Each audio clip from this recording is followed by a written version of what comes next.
Hey, welcome back, everybody. It's time once again to meet our community, the Hispanic business community here in Orange County, powered by the Orange County Hispanic Chamber of Commerce and Orange County's only community radio station, OC Talk Radio, with the man who knows everybody, Mr. OC, John Gutierrez. That's right, Mr. OC. Welcome again, everybody, to our community podcast show powered by the Orange County Hispanic Chamber of Commerce. I'm your host, John Gutierrez, Senior Vice President here. And once again, we have an amazing community leader here, Mr. Julio Gudino III. He's a board member of the Hispanic 100, which is one of the reasons I've known him for many years and through our chamber. And also, he's the CEO of Insurance Services, Inc., and EVP Coastal Pacific Lending, and CMO of Tequila, Nuestro. Welcome, Mr. Julio Gudino. Thank you, John. Thank you for having me today. Yes. Now, we obviously have a strong relationship with our chamber and your Hispanic 100, and we'll get into all of that and some of the history that we have there, and great mentorship program that you guys have there with Mario Rodriguez, who's been on our show also. Absolutely. And then, of course, we'll go into some of the stuff that you're doing as far as your businesses.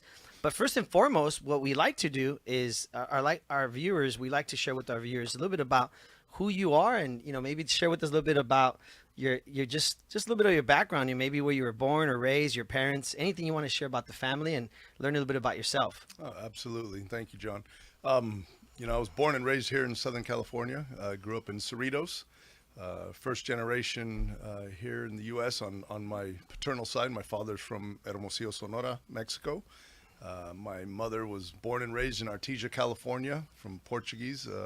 And my grandfather's from Terceira, the islands outside of Portugal, the Azores. So, I've got a full background and mixture. I tell people I'm kind of like a mutt, but, we love it. I grew up very engaged in the Mexican community and Mexican traditions. My father, we would go back to Mexico, multiple times a year, and family from Mexico coming here. So, very engaged in the Latino. Now, was your dad a business owner or anything like that? My father was a Because business I know you own owner. a lot. Well, you're involved in a lot of businesses and all that, right? Yeah, I'm involved in businesses, whether own or a partner in them. But, my parents were always very entrepreneurial. My father owned many, and my mom and dad owned many different businesses, from car dealerships, body shops, upholstery shops, stereo shops, drive-through dairies, convenience stores. So I grew up with that entrepreneurial spirit and learning from them, the do's and don'ts, if you will. Well, speaking on that, obviously a lot of our listeners and viewers are part of our chamber. They're business owners, they're entrepreneurs. What would you say that at a young age you learned from your father, or the businesses that today you still carry with you? What would you say is that or that drive? What would you say that is? Well, that's a good question, John. I think the grit and the passion, I think, is very important. I think too often today, in today's day and age, we expect things immediately, right? We expect success, to come in 24 hours. Mm-hmm. People don't realize that anything good doing, I think, is difficult. And if it's going to last, and it's going to sustain, and you're going to be successful, I look at things more as a marathon more than I do as a 100-yard dash. And business, very far and few between are overnight successes, as you know, in your businesses and in your endeavors. Businesses do take time, and I think people need to have a little bit more patience and understanding on what that business cycle is. It's interesting. I would have never thought of you saying more patience. You seem like one of those people going 100 miles an hour, You must have learned that patience somewhere, right? I mean, I learned your it mother, maybe? from my mother. Okay. My mother was the backbone of the businesses. She handled all the infrastructure and the billing and the accounts receivable and all of that good stuff. And my dad was kind of the face of the businesses, and was always at 100 miles an hour, new ideas, new thoughts, new adventures, new endeavors. So the patience, I think, came more from my mother's side. So that was a good balance, your father and your mother, huh? That yin yang, that's good. Very, very much so. My dad was, very old fashioned, traditional, very aggressive, very just get out and do it. Hard work, gets you everywhere. And my mom had to kind of pull the reins back a little bit and, teach him a little bit how to work smarter, not harder all the time. Interesting. Now, share with us a little bit about, where and at what point did you start getting into kind of like your own either businesses or investments, or what made you decide, okay, this is the route I'm gonna take? Because I mean, not everybody wants to do that, right? No, and I don't think it's for everyone. And I don't think the other route, education, is for everyone. For like myself, I graduated high school, and that was about the extent of my formal education. I was not I wasn't really into education. It wasn't for me. I grew up at a young age, always working in my dad's businesses, whether it be weekends, and then I think 12 years old, I was kind of running the convenience stores and the drive-through dairies on Saturdays and Sundays, and then from there it just kind of grew, and that entrepreneurial bug just was always there. But I think also maybe at a young age, if you're working around businesses like that, I've always said this to my wife with my son who started working recently at Wild Rivers. I said, that's the fear factor as a parent. You start tasting the money, and it's now, hey, I need you to go to college. And when you're in college, it's that sacrifice. You're not going to make the money your friends are making, right? Because they're already working, they're making some money, but it's almost like you'll make money down the way. By the way, you have to not make money right now, be on a tight budget, make the sacrifice. So could it be that at a young age you're like, I like this. This is something I enjoy? I think that's part of it. I think that lends itself to decision making, if you will. When at a young age, you're getting a paycheck, you're making some money, and things are going well, and you're making more than your friends are, and it comes a point where you're now making more than a lot of their parents were making at a young age. I was 18, 19, started some businesses, and then got married at 25. My wife and we've had insurance agencies and the whole nine yards. So you kind of at a young age, you start getting, like the feel of having the financial success. But I think it also goes back to, I knew at a young age what I wanted to do. I knew at a young age I didn't want to work for anybody. I knew at a young age, and I hate saying this because I think it's so important for our younger generation, but school for me just wasn't it. It wasn't my passion. It wasn't what I enjoyed. And I knew at a young age that I wanted to own my own businesses and work for myself. But I think it goes back to the patience of business. I think it comes with education as well. I think our younger generation today, they expect things immediately. It's the immediate gratification. They don't understand that it takes grit, grime, and passion, blood, sweat, and tears to be successful, to start a business, or to earn your degree, right? It just, that degree doesn't happen overnight either. That's interesting you say that, because recently, I don't know if it was you I was talking to this about or somebody else, but we're noticing there's a lot of what they call the YouTubers, right? And they want to learn everything on YouTube really fast, get that, like you said, that right away success. So they're not wanting to go to college. They don't want to do the 4-year or the 6-year. And that, like you said, that marathon, right? Now it's just like, can I go learn it really fast? Oh, they'll pay big money to go to some sort of training or orientation, right? Sure. And then hopefully, I don't know what the percentage would be of the success for these young kids right now. Well, right? I think the success is a very low percentage. I think it's very similar to business. What I think, the sad part of the social media world and the YouTubers of the world, you're only seeing the glamorous part of what they do. Pick any social media influencer for that matter. It didn't happen overnight. It took a lot of time. It took a lot of investment in, that working behind the scenes, putting together videos, editing, producing, creating content. Granted, it's, may not have taken them 10 years, 15 years. A lot of them are able to work efficiently and get that success sooner than later, but it doesn't happen overnight either.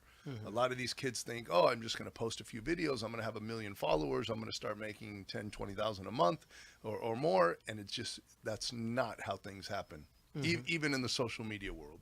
Yeah. I mean, and we hope that little by little, there is a good balance, right? We do have still those kids that want to go to college, and we still have those that, hey, hopefully, they do well if it works for them, right? The online. Because the flip side to that we hear often is, from what we're hearing out there, is that a lot of our kids saw us grow up and maybe went to college and got in debt because of the college, right? And therefore now they're fearful of that debt, right? And so that's why there's that YouTuber boom, I guess you could say. Absolutely. Yeah, and there's always a flip side. There's always pros and cons, to everything. But I think the social media, I think what the beauty of it is, it can be a very powerful tool. Yeah. Whether you go the education route, whether you go the business route, whatever it is in life, I think overall social media is here to stay. Yeah. Yeah. And I think for the younger generation, I think it's something very important for them to grasp, but be able to control at the same time. Yeah. They have to be able to balance their normal life, their education, their business, and use social media as a resource and as a tool. Yeah. Not let it overtake their lives. Yeah. You hear it? See, you young listeners, veteran entrepreneur here giving you some advice. How did you end up with, getting involved in the Hispanic 100? Obviously you're a board member there, but how did you get involved in all of that? Wow, it's a long story. That goes way back. We're the do short the short summary, version. right? Obviously, it's a great organization. Absolutely. You guys are doing some great things in the community as far as mentorship. I know you've honored several awards to big name, right? People that have been to your gala.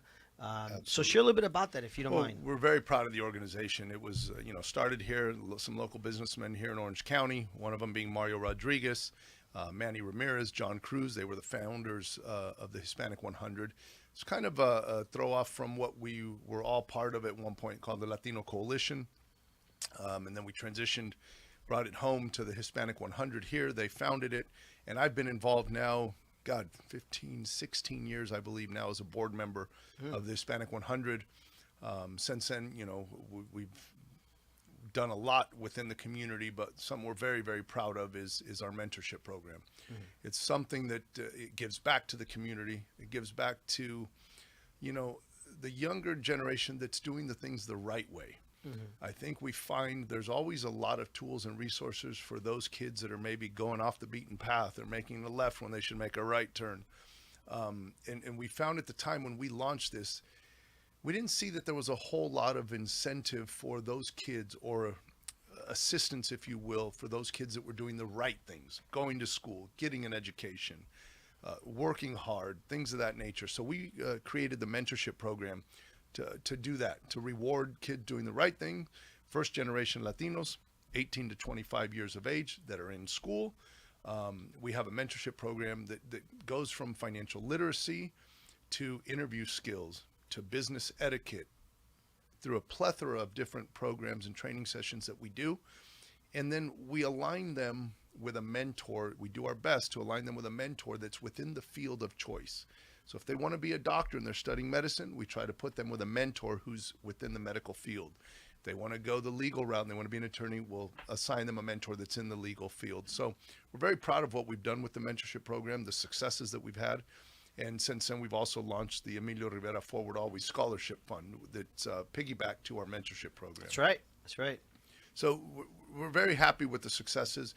We have a lot of now I call them kids, but now they're not kids. They're young adults and young men, young ladies who have graduated the Georgetown universities, the USCs, have gone on to have great careers now that are executives at large Fortune 500 companies, that are political consultants. So it's nice to see these young adults at the time now flourish and being able to be successful in their own right and in their own sphere of influence.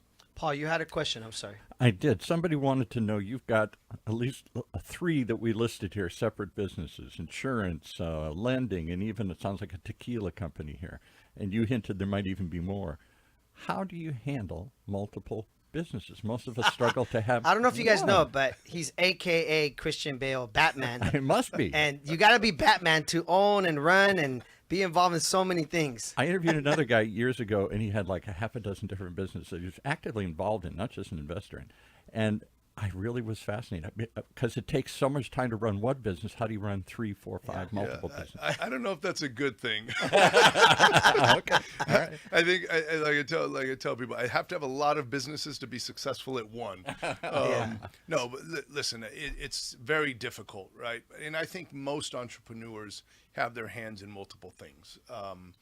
I get bored very easy, unfortunately. No, I would have never guessed that, Julio.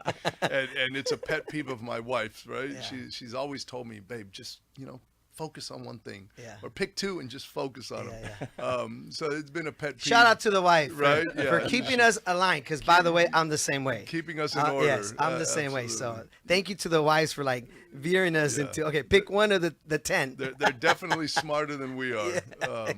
But yeah, it is difficult. That's, it's stressful. It's time consuming.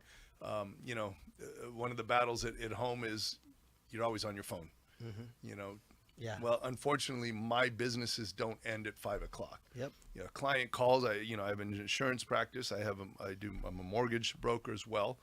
And then the fun part, the tequila, right, which has become its own beast in and of itself. But the tequila, I came on board. A cousin of mine started the company. He's the founder. He's the one that did everything from ground Nuestro up. Placer. Nuestro Placer Tequila, absolutely. And I must say, folks, those of you that know me well, I don't drink very much. For my birthday, thank you, Julio, gave me a bottle of tequila. He actually gave it to me on Father's Day weekend, and I had it there because, again, I don't drink very much. And my birthday was around the corner, and I ended up having 4 shots of this tequila because it was that smooth, that delicious. And I shared it with, obviously, my brother-in-laws, and everybody loved it. It's a really cool bottle. I didn't even think about it. We should have brought one. Why didn't we bring them in? Look at Paul. That's Why the- didn't we bring a bottle of tequila That's for Paul? supposed to be part of the package when they come in. I don't think we would have finished the interview if we would have brought a bottle of tequila. But it is a very, and I had the pleasure to actually go with him to one of the stores that's selling it, right? Which Yep. is the Northgate, Northgate, the big one. the new store. Yes, the new store in absolutely. Costa Mesa. Very, very proud of what Northgate did, and we're very proud to be part of their tequila lineup, if you will. So Yeah. it's been And if you excellent. haven't been there in Costa Mesa, what is it The called? Mercado. El El Mercado, Mercado. right? It's huge. And I mean, you think they're giving away free food because the parking lot is like full. They got tamales, they got churros, you name it. I mean, there's a really cool, like a couple cool restaurants in there, right? I mean, there's Absolutely. everything. You can Yeah. sit at a bar while your wife's shopping, or you can grab your drink and walk around and shop. Yeah, you So can walk around and you have can a walk drink. around and have a drink while you're shopping. It's the best of both worlds. So if you go to El Mercado in Costa Mesa, go find in Nuestro Placer Tequila on the shelf there. Support Julio because, at the end of the day, as a Hispanic Chamber of Commerce, we don't put on these podcasts and these shows and these events just to have fun. It really is about supporting each other's businesses, and you see a lot in social media. Like you want to help one of your friends buy the product, support the product, promote the product.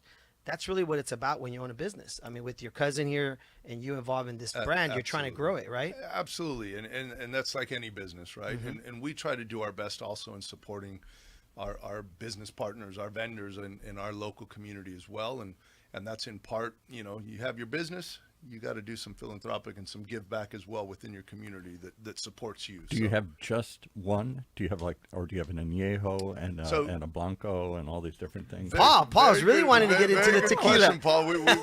I think Paul needs a bottle. I think Paul needs a bottle. We need to bring Paul. Wait, Paul, I thought you were like one of those. You're a Michigan guy. You're a whiskey guy or I something. huh? like all. You like tequila? I'm Irish. You're Irish. You don't discriminate.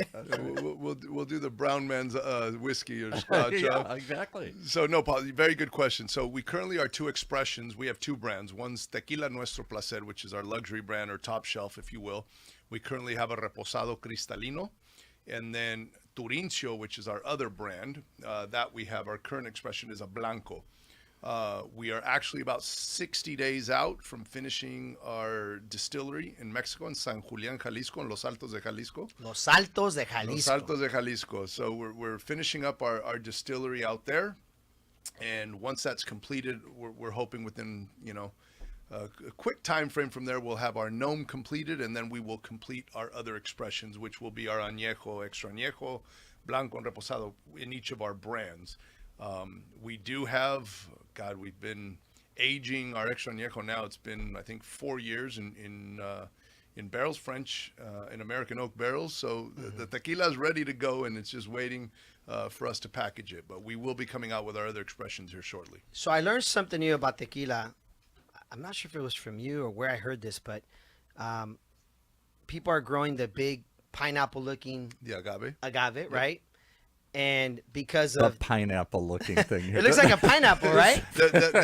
Well, it's interesting. They call it a piña. A piña, right? Absolutely. That's what I've heard they call it, right? So a piña in English is pineapple, and that's where the difference is. Is you just said, not everybody will leave the plant to ferment or get better, I guess. Correct. Mature. Because they'll cut it right away. Correct. And you lose the quality of the tequila, right? Down the way. You do. An agave shouldn't be harvested. It takes approximately, you will get some at 6 years, but generally on average you're at a 7-year maturation of the agave itself.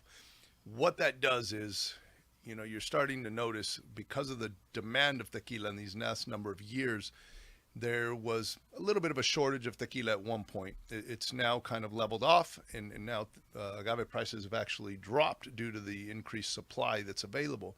But what was happening is a lot of tequileros were having to harvest the agave at 4 years of age, some even at 3 years of age. Which means they're cutting the piña They're early. cutting the piña early. They're harvesting the agave early. And what that does, it does not allow for the natural maturity of the agave, which is going to create the natural sugar content, which we call in agave, it's called brix, B-R-I-X. They measure the sugar content of the agave by brix. So when you're harvesting something that should be harvested at, let's say, 7 years of age, you want it to be, 40, 42, 43 brix in the sugar content, and you're harvesting it at 3 and 4 years, you're getting a 20, 24, 25, 18 brix measurement in the sugar. What happens? You're having to compensate the flavoring, the natural flavoring of the agave. You're having to compensate it with additives. Right now, if you notice in the tequila world, there's a big push on additive-free tequila. Tequila artesanal, they want it created the old way, the natural way. They don't want additives. And the true tequileros are really looking at additive-free tequila. So it becomes a very important process in taking care of, from the time you plant the agave to when you harvest it to how you're distilling and making the tequila. And many people say that the additives are what not only changes the flavor but gives you more headaches. It's more impurities and stuff in the I don't know if that's true or not, but sugar obviously is part of it. I got to say this real quick. On that note, Paul, Yeah. my wife, because I never drink, was a little scared that day that I had the 4 shots of tequila. Right. And to be honest, even my kids were like, my younger one was like, Dad, are you going to be okay? He was getting a little worried because I never drink, right? Next day, no joke, No hangover. I had no hangover. So the to the impurities. credit of your tequila, I mean, it was smooth. It was delicious. I had no headache the next day. And by the way, it has a really cool light. That you got to see this. It's really cool. I wish we had a bottle here. I wish we had a bottle here. Look at, I said that on purpose because I knew Paul was going to be like, I wish we had one too. Now I regret. Now I'm going to have to come back gonna next have to week come and back. bring some bottles back here and enjoy some tequila. But yes, great taste and just good quality. I don't know if that's because of my tequila or you just have a good liver. I don't know which one of the two. I don't know. Maybe I hadn't tested the liver in a while. I don't know. No, but we're very proud of our tequila. Yes. Both brands. Our Tequila Nuestro Placer, like I said, is our Yes. luxury top shelf brand. We're at the Mercado, we're at the Pendry, so we've had some great successes. And then Turincho, which is our Blanco, we're very proud of as well. It's a Blanco I will put up against many Blancos that are out there, and we're very proud of it. There's a lot of good tequilas out there. We're not here to disparage anyone because there are good tequilas in the industry, but we're very proud of the product that we've created. It's all artisanal. We're doing it the right way, if you will. We're fortunate enough, my family in Mexico and my cousin who started the tequila, Edson de Andas, we own the land, we own the agaves, we own the distillery, so we control from land For A to Z. planning, harvesting to bottling. Ever any plans to go into mezcal? We currently do not use any for mezcal. Not that we can't, and we can't sell. We have a very large inventory of agave plants, which we do Because sell. tequila has some to come other from a producers. certain region, and everything out of that is mezcal. Correct. Right? Tequila itself is a protected product. It's like champagne. You can't call it champagne if it doesn't come from Champagne, France. Well, tequila is the same way. There are a few states that are approved, and then also the municipality must be approved where the tequila is being made, and it must be made by 100% pure Weber Blue agave. There are many species of agave that are made, mezcal, raicilla. There's a lot of other drinks that are used, or the agave is used for, but for tequila, it must be 100% blue agave, Weber blue agave. Well, and on that note, I also want to make sure that, thank you, Julio, for, I know your tequila is also going to be supporting, again, you mentioned earlier, philanthropy, giving back. Our good friend Andre from the Power One Foundation, who's doing a big mariachi festival July 27th at the Santa Bowl. I know you guys are going to be a part of it, and you're donating proceeds back for their mariachi school, from my understanding. And and that's really amazing, because this mariachi school that's going to be launched in Santa Ana is for kids. Obviously, a lot of kids right now are more on their phones, more on their computers, less getting out there. And this mariachi school is to really, get kids to as music therapy, right? This mariachi school. And it's going to be a huge event. We invite everybody to come out. The event in the daytime is free, by the way. But thank you and your tequila, Nuestro Placer Tequila, and your cousins and your family for supporting that event. Because again, you said earlier, as a business owner, it's important we also give back to the community, right? Absolutely. We're very proud of the relationship that we're building with Andre. And thank you, John, for bringing us to the table. I know you're intimately involved with this event, but we're very proud. It's a local event here in Santa Ana. Yeah. There's nothing been in the Santa Ana Bowl in over 30 years, 35 years. It's big. It's been a non-graduation or sporting event. This is the first concert. Yeah.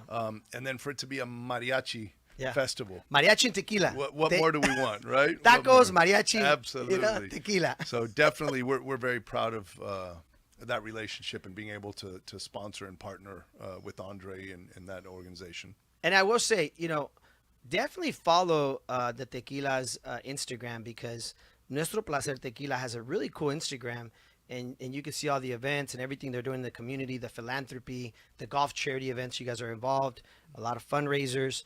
And also, the bottle is just a really cool bottle. I know that's a big thing in the whole tequila industry. The bottle matters a lot, right? The bottle matters a lot. It's a really cool bottle. Absolutely. We tried to make sure that, first and foremost, that our juice was of highest quality, our tequila. And we did that. And then my cousin decided, I need to make a bottle that truly it's a really cool bottle, highlights what we do and who we are. So created a beautiful bottle. Going back to the light, it's a little LED light at the bottom. It's really cool. It lights up. It's really cool. And our cap is very unique. It's a see-through cap with the agave. You got to see it, Paul. You got to see this bottle. Yeah, and I know, Paul, I didn't bring a bottle. Julio, I got 2 empty bottles at my house. I'm going to bring them for you, Paul, so you can see the bottle. I don't want to see the empty bottle. What does that do? They're so nice that I haven't thrown away the bottles. I'm recycling them. See, Paul, I was told this was a podcast, not a show and tell event. So I didn't bring a bottle for show and tell. No worries. Okay, real quick, let's also get into this. You also have your insurance business. You got your Pacific Link. So that's just something you do on the side. Full time. No, those are my full-time jobs, if you will. That's my bread and butter. Yes, I've been an insurance broker for over 25 years, in the mortgage business, for umpteen years as well. So those are my bread and butter. That's mainly. There's a lot going on with the insurance industry, right? Right now, it's a very unfortunate time for mainly consumers here in the state of California. Really? It hasn't gotten any better. It's very difficult. You yourself look at our car insurance. Look at your premiums, what they've done. But a lot of it is also because of the fires and all this, right? Well, I see a lot of this on the TV. I think there's a lot of lingering effects from COVID. Okay. As far for the insurance companies, the losses that they incurred, the supply chain issues that were being had, and when it comes to the car insurance, right? And there's I don't want to get into the political side of the insurance world, but there's a lot of the state of California is very restrictive in how it allows the insurance companies to operate. So there's a lot of regulations. We won't get into that. But when it comes to property insurance, it has been a big issue with the brush hazard and the fires here in California. And again, the way things are controlled, if you will, by the Department of Insurance and how the carriers must operate within the state of California, it doesn't become economically feasible for them to operate in the current environment. So unfortunately, a lot of insurance companies in the state of California have now retreated and left the property market, the homeowners market. As many of you will see, especially in this area, we do have a lot of, in Orange County, there's a lot of brush hazard and fire hazard areas. And we have a lot of carriers that are leaving the industry. State Farm has left homeowners in California. Allstate has left homeowners in California. And there are others and many others that are following suit, which leaves us, the consumer, in a very difficult spot because we're left with far and few between those companies that we can find that are willing to insure us. So what does that do? Our prices go up because the supply is not there for us as a consumer, and there's no real competitive market, if you will. My home insurance just doubled for nothing. And I'm stunned it isn't front page news because I hear it happening all over the places. People pull out. And I guess part of it is their contention with the state, and part of it is the cost of repairing everything, replacing everything, and the risks. And so I don't know where we go with this. I don't want to get political on anything, but I heard a rumor, and I don't know if this is true. Since you're in that industry, you could kind of. This is where we need the tequila to loosen up a little bit. Here. Clean up the rumor. I heard that the state is trying to, I guess in a way, push out all the insurance companies, and then they launch their own insurance per se that the state runs or something like that. Is that possibility? I haven't heard that rumor. I haven't heard that. I heard they're trying to squeeze out all the insurance companies. Nothing would surprise me in today's day and age. But wow. The state of California has what's called the California Fair Plan. So we already have a state-run insurance company, if you will. That's run by the state? Correct. Yeah. It's called I didn't know that. California Fair Plan. Okay. So it's a fallback and it's a fail-safe for these specific scenarios where a consumer can't go out and find a policy. For example, Big Bear. Mm-hmm.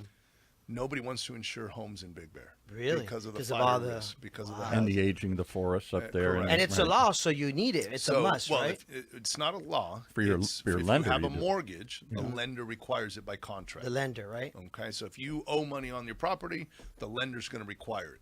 But if you're a smart consumer and you don't owe any money, you still want it because you have a pretty valuable asset. So California Fair Plan will insure these homes.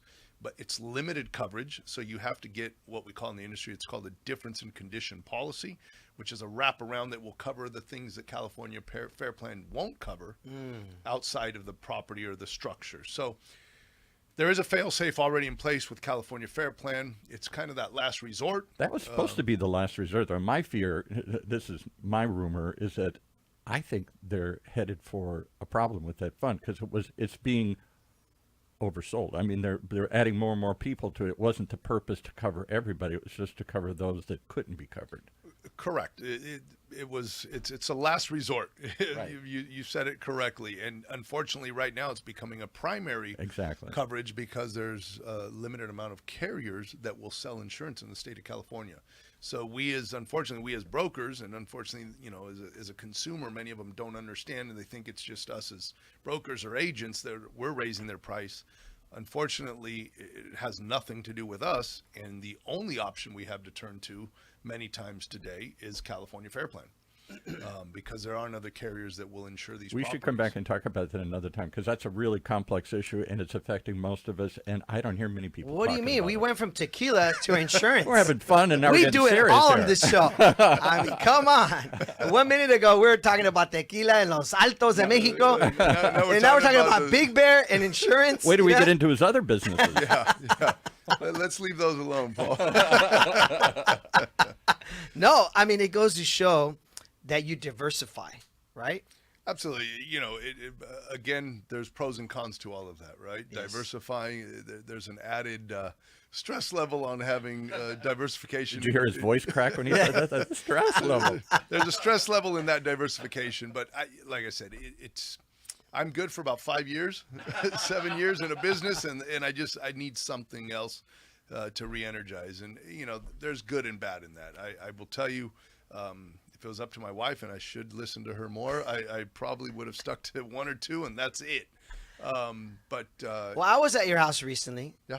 And I must say, however you're diversifying, it's paying off. Really nice house. I mean, and shout out to your wife. You mentioned. Thanks all to my wife. Yeah, shout out to your wife. You guys redid your whole house inside. Man, it looks beautiful. Thank you. The tile. I mean, Thank you. she's doing some, what is it, interior designing now, right? You know, she's always had that. She's very creative. She's a hairdresser. We so- should have added that here as a business, Yeah, Right? Interior design. Added interior Yes, design. yes. Not my business. That's her specialty. I'm the. But it looks furthest- great, man. It Thank looks you. great. She did an amazing job. She spent a lot of time, and I think she put it together very, very well. Yeah. She makes me look good. But what I'm trying to say is also that's good for you because you need those projects. You like that stuff probably, right? It's another challenge, right? You like to be challenged. John, Let's be real. Quit making things up. Julio, you like to be challenged. Let's be real. No, I enjoy the challenge. I don't like the spending of money on construction. So the next thing is the backyard, right? Yeah, of course. We're gonna hold off a little bit on the backyard. Julio's like, we need to sell a lot more tequila. Yeah. My my legs trembling over here. We got to launch some more, tequila bottles out there. Well, what's next for Julio? What do you think, man? I think there's an airplane coming and a jet. A jet? No jet. I learned early on from some mentors. It's cheaper to rent them. No, I enjoy what I do. I enjoy, the business part of life and the careers past that I've been involved in and the businesses I've been involved in. I enjoy them a lot. In the insurance and the mortgage world, it's a good thing. I'm able to help my clients, whether it be protect them or get them into a home. I mean, what two better things in life that I'm able to partake in with my clients? Yeah. The tequila, it's a fun business. Yeah. I will tell you, it's a very difficult business. Mm-hmm. A lot of people, I think, get into the world of tequila to try to be cool.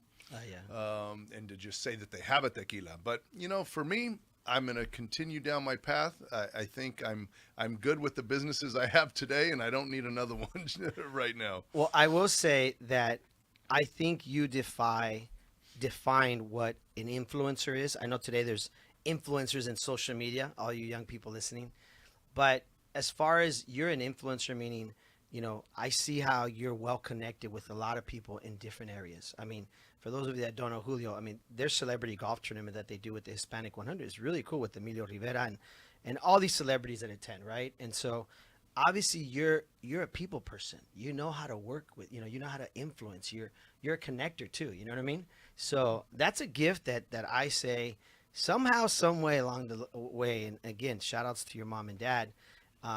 I know for a fact that at your dad's funeral recently, and sorry for your loss. I heard it was just packed. It was like a full house, right? So it says a lot about not only your father, right, but it says a lot about you and your family, right? Well, thank you, John. You know what I mean? I don't look at myself as an influencer or any of that. I'm just well, you're a I'm connector, just me. But I do enjoy people. I'm not that guy that's going to go to the movies and by himself to watch a movie. I'm not going to go to the restaurant. I think that's part of what I wish I did better at and could do, but I enjoy being around people. I enjoy the energy. I enjoy helping, and I enjoy meeting people. And like you said, I do enjoy connecting people. It's nice to be able to help people in need, whether they need a connection for business, politically, a relationship, whatever that looks like. I enjoy being able to be that conduit. To me, that's something that I enjoy doing because it helps everybody at the end. Yeah. Go ahead, Paul. I'm sorry. No, I'm just trying to say we got to wrap up here. Oh, he's giving me we got to go. We got to go. I want to say thank you, Julio, for being not only on our show, but also thank you for everything you're doing with the Hispanic 100. And obviously everything you're doing in the community. We wish you all success. And, we'd love to have you come back. I know Paul wants to talk more about the insurance because there's a lot going on in that industry. But thank you for being here, and we wish you all the best. Well, thank you very much for the invite, John. And Paul, thank you very much. You've got a bottle of tequila coming. I like it. Okay. That's what I wanted to hear. All right, folks. Well, there you have it. Our community podcast show powered by the Orange County Hispanic Chamber of Commerce. We'll see you again next week on Wednesday. And if you have any questions, leave them here on our comments, and we'll get back to you. And we'll connect you with Julio.